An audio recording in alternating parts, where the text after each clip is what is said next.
நாம அற்புதம் நிகழ்த்தும் மலர் மருந்துகள் அப்படிங்கிற புத்தகத்தை பத்தி நாம சில அவர்களுடைய சந்தேகங்களுக்கு பதிலளிக்கிறதுக்காக பார்த்துருக்கோம். அற்புதம் நிகழ்த்தும் மலர் மருந்துகள் அப்படின்னு சொல்லும்போது பார்த்தீங்கன்னா டாக்டர் எட்வர்ட் பிராச் அப்படிங்கிற இங்கிலாந்து ஆங்கில மருத்துவரா இங்கிலாந்தில் கிடைத்த மலர்களை கொண்டு அதன் மூலமாக தயாரிக்கப்பட்ட மருந்துகள் தான் இந்த மலர் மருந்துகள் சொல்றது. உங்களுடைய மலர் மருந்துகளை பத்தி உங்களுடைய சந்தேகங்கள் முதல்ல அதை பத்தி முன்னியெல்லாம் தெரிஞ்சுக்கிட்டீங்கன்னு சொன்னீங்கன்னா அதுக்கேற்ற மாதிரி உங்களுக்கு பதில் சொல்லலாம். நினைக்கிறேன் உங்களுக்கு என்ன மலர் மருந்துகளை பத்தி நீங்க ஏதாவது கேள்விப்பட்டீங்களாமா? நீங்க மலர் மருத்துவம் பத்தி நீங்க வெளியிட்ட புக்கை நாங்க படிச்சோம் சார். ஓரளவுக்கு இருந்தது. இன்னும் நீங்க அதை பத்தி விரிவா நீங்க சொல்லுங்க. டாக்டர் ஸ்ரீதர், நீங்க மலர் மருந்துகளை பயன்படுத்தி ஏதாவது உங்களுக்கு கிடைச்ச அனுபவங்களோ அதை பத்தி ஏதாவது உங்களுக்கு தெரிஞ்ச செய்தி சொன்னா அதை நம்மளுடைய விளக்கத்தை ஆரம்பிக்கலாம். இப்போ புத்தகத்தை படிக்கிற வரைக்கும் எனக்கு இதை பத்தி ஒரு அனுபவம் எதுவுமே தெரியாது சார். இப்போ நாங்கள் இந்த மூலிகைகள் இந்த மாதிரி இது பண்ணிட்டு இருந்தால் சித்த மருத்துவத்தில் இங்கே இருக்கிற காய்கறிகள் இந்த மூலிகைகள் இதை வச்சு நம்ம பண்ணிட்டு இருக்கோம்.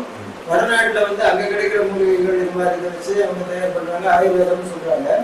இது மாதிரி உங்களோட புத்தகங்களை படித்த பிறகு இது மாதிரி மருத்துவங்கள் இருக்கிறது எங்களுக்கு தெரிய வந்ததுனால அப்புறம் இதில் வச்சு இந்த மருத்துவ உபயோகப்படுத்தினேன். ஒரு குழந்தை ஸ்கூலுக்கு போக ரொம்ப தொந்தரவு பண்ணிட்டு அடைப்பிடிச்சிட்டு இருந்த ஒரு பையனுக்கு இந்த மாதிரி கொடுத்துட்டு இருக்கும்போது அவர் நல்ல குண ரீதியாக நல்லபடியாக செயல்பட்டு அவர் நல்லபடியாக ஸ்கூலுக்கு போகிறதுக்கு இதானாரு. நல்லது. இந்த மலர் மருந்துகள் நாம சொல்லும்போது பாத்தீங்கன்னா பொதுவா நாம எல்லாமே ஒரு வைத்தியத்துக்காக நம்ம டாக்டர்கிட்ட போறோம், மருத்துவத்துல நம்ம என்ன கேட்கிறோம், டாக்டர் வயிற்று வலி இல்ல தலைவலி மருந்து கொடுங்க அப்படின்னு சொல்லி நாம அதை சொல்லுவோம் டாக்டர்கிட்ட. டாக்டர் அதுக்கப்புறம் அதுக்கேற்ற மாதிரி வயிற்று வலி அதுக்கப்புறம் மருந்து கொடுக்குறாங்க.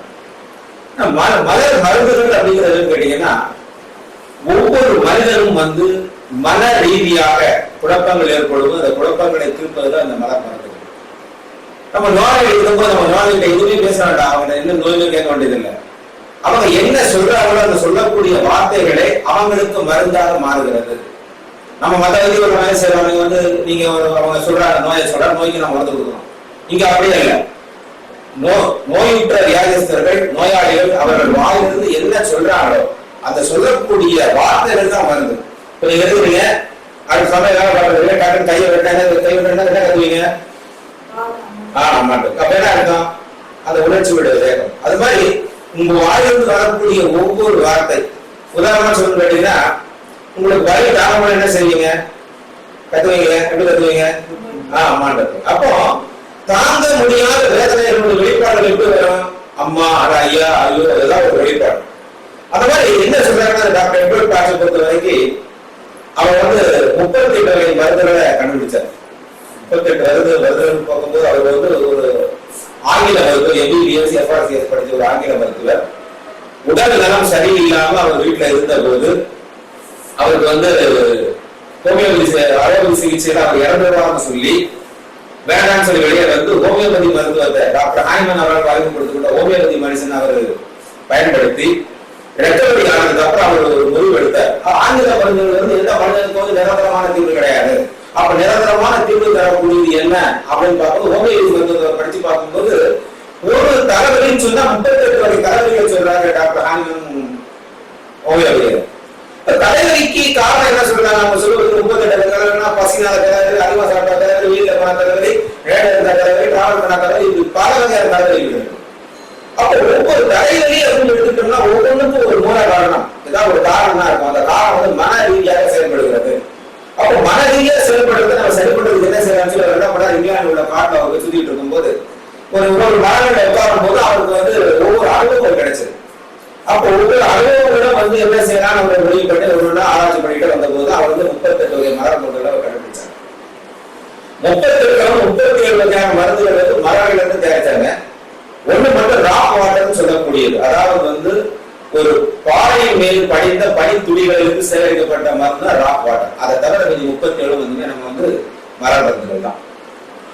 அப்ப இந்த மலர் மருந்துகள் அவர் என்ன பண்ணாரு? 39 தான் அவர் கண்டுபிடிச்சார். அது ரெஸ்கியூ ரெமடி, நெருக்கடி நிவாரணம் சொல்றோம். ஒரு 5 வகையான தன்மைகளை கொண்டது வந்து ரெஸ்கியூ ரெமெடி. இது என்னன்னு கேட்டீங்கன்னா அவசர காலத்துக்கு பயன்படுத்தக்கூடிய ஒரு மருந்து, அற்புதமான மருந்து. இந்த 39வது மருந்து எல்லா காலங்களும் எப்போ வேணாலும் பயன்படுத்தலாம். எந்த நேரம் நம்ம கூட கையில வச்சிருந்தோம்னா அந்த நேரத்தில் அது வந்து பயன்படும். அப்படிங்கிறது 39 மருந்துகள். அப்போ மருந்துகளை பயன்படுத்துவது ஒவ்வொரு வகையா ஹாஸ்பிட்டல்ல இருந்து ஆரம்பிச்சு வில்ல வரைக்கும் கிட்டத்தட்ட 38 மருந்துகள் சொல்றாங்க. புத்தகத்துல சொல்லுங்க வரிசையா 38 மருந்துகள். இங்க எல்லா மருந்துகளும் உங்களுக்கு அவசரத்துக்கு தேவை, எதுவும் தேவை அப்படின்னு அந்த மருந்துகள் எப்படி கிடைக்குது, என்னென்ன இருக்கு அப்படின்னு பாத்தீங்கன்னா எல்லா விதமான ஹோமியோபதி மருந்து கடைகளிலும் இந்த மருந்துகள் கிடைக்கும். ஹோமியோபதி மருந்துகளுக்கு கடைகளில் வந்து நம்ம மர மருந்துகள் கேட்டால் மர மருந்து கேட்டு வாங்கலாம். இப்போ ஹோமியோபதி மருந்து வாங்குறதா பயோபதி மருந்து வாங்குறதா நம்ம என்ன செய்யலாம், வீரியம் கேட்பாங்க. உதாரணமா வந்து ஒரு பயோ மருந்து கேட்கிறோம், ஒரு கல்கோல் கேட்கிறோம், சிஎல் கேட்டா அது என்ன உங்களுக்கு பவர் வேணும், 3x 6x 12x 30x 200x கேட்பாங்க. ஹோமியோபதி மருந்துகள் ஒரு பர்சன்ட் கேட்டா கூட ஒரு வீரியத்தை கேட்பாங்க. ஆனா மலர் மருந்துகளை பொறுத்தவரைக்கும் மலர் மருந்துகளுக்கு எந்த விதமான வீரியம் கிடையாது, எல்லாம் ஒரே மாதிரி தான், எல்லாத்துக்கும் ஒரே பவர் தான், நோ பொட்டன்சி. மலர் மருந்துகளை கையாளுறது மிக மிக எளிது. அதுக்கு வந்து பவர் வந்து கடையில போய் பவரை கேட்டு வாங்க வேண்டிய அவசியம் இல்லை. மருந்துகள் கடையில எப்படி கிடைக்கிற திரட ரூபமாக கான்சென்ட்ரேட்டட் மதர் டிஞ்சரா கிடைக்கிறது மாதிரி பாத்தீங்கன்னா ஒவ்வொரு பாடல வந்து அவங்க வந்து இந்த மருந்துகளை அவங்க கொடுத்துறாங்க. உங்களுக்கு தேவையான மருந்துகள் வந்து எத்தனை எம்எல் வேணும், 15 ml 30 ml எம்எல் கணக்கில் அந்த மாதிரி மருந்துகள் நம்ம வாங்கிக்கலாம். இந்த மருந்துகளை வந்து நாம மருந்துகளை நேரடியாக பயன்படுத்தலாம், நேரடியாக மருந்து பயன்படுத்தலாம். அவசர காலத்தில் 2 சொட்டு எடுத்து வாரனால அது மாதிரி பண்ணலாம். அல்லது இந்த மருந்துகளை வந்து ஹோமியோபதி மருந்து போலவே குளோபஸ் சொல்லக்கூடிய சர்க்கரை உருண்டைகள் 12 உருண்டை வந்து 40x 40 சொல்றனுடைய அளவு கொஞ்சம் வந்து நம்ம மிளகு அளவுக்கு இருக்கும். இந்த 40 சொல்லக்கூடிய மருந்து இதுல ஒரு சின்ன வந்து தனியாக இருக்கும். அந்த மாதிரி வந்து வகைகளா 2-3 வகை இந்த குளோபஸ் வந்து சர்க்கரை உருண்டை வந்து ஹோமியோபதி மருந்து கடையிலே கிடைக்குது. இந்த மருந்துகளை நாம கலக்கக்கூடிய கடையில என்ன செய்யணும் கேட்டீங்கன்னா, எப்படி கடையில மருந்து வேணும்னா நம்ம வாங்க முடியல, கடையில போய் வாங்குறதா இருந்தா 1 gram 2 gram கேட்கிறோம். இந்த மாதிரி சின்ன பாட்டில் வந்து 1 gram வேறு 1 gram, இதுக்கு ஒரு பெரிய பாட்டில் வந்து 2 gram அப்படின்றது வரும். கிட்டத்தட்ட 15 அளவுக்கு ஒரு 2 gram பாட்டில் அப்படிங்கிற மாதிரி 2 gram வரும். அதே மாதிரி நாம இந்த லிக்விட் ஆகும்போது 30 ml 50 ml நம்ம வாங்க வேண்டிய அவசியம் இல்லை. இந்த மாதிரி வந்து ஒரு 5 ml பாட்டில் 10 ml பாட்டில் வாங்கினா கூட போதும், சின்ன அளவுக்கு மருந்து வாங்கிட்டா போதும். இந்த மருந்துகள் வந்து இதுக்கு வந்து கால நிர்ணயம் கிடையாது, நோ எக்ஸ்பைரி டேட். இதை வந்து நம்ம கோவிலுக்கு நம்ம கலந்து பயன்படுத்தும் போது இதுக்கு வந்து எத்தனை நாள் ஆனாலும் பயன்படுத்திக்கலாம். இப்ப நீங்க வச்சிருக்கீங்க உங்கள் தலைமுறைப்படுத்தி உங்கள் பேரன் பேர்கள் வந்தாலும் இந்த மருந்து நீங்க பயன்படுத்திக்கலாம். எந்த விதமான ஒரு பிரச்சனையும் இந்த மருந்துகளுக்கு கிடையாது. இந்த மருந்துகளை வந்து நம்ம வாங்குறோம், சரி கடையில வாங்க போறோம், எப்படி கேட்டு வாங்குறது டாக்டர் அமைச்சு அந்த 38 வகை மருந்துகளை நீங்க கவனம் வச்சுக்கலாம்.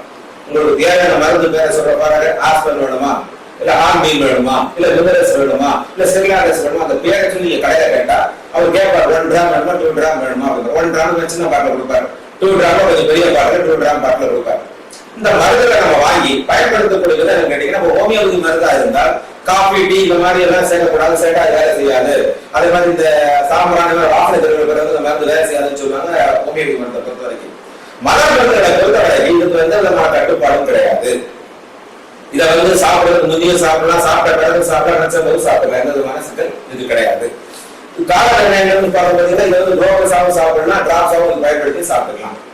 இப்ப வந்து ஒரு நோயாளிகள் அந்த மருந்தை கொடுத்து நம்ம முடிவு பண்ண பிறகு அந்த நோயாளி வந்து அந்த மருந்தை ஏற்றுக்கொள்ளுடைய மனநிலை அவர் இல்லைன்னு வச்சுக்கோங்க, அவர் குடிக்கக்கூடிய டீல போட்டு கொடுத்துடலாம், இல்ல அவர் சாப்பிடக்கூடிய காஃபியில கலந்து கொடுத்துடலாம், ரொம்ப எளிமையா கொடுக்கலாம். அந்த வகையில் இந்த மருந்துகளை வந்து பயன்படுத்த எந்த விதமான சிக்கலும் கிடையாது. சரி, இந்த மருந்து அவர் எப்படி அவர் இங்கிலாந்துல தயாரிக்கிறான்னு கேட்டீங்கன்னா, எந்தெந்த மரம் அந்த அதுக்குரிய பூக்கள் நம்ம புத்தகத்துல பாத்தீங்கன்னா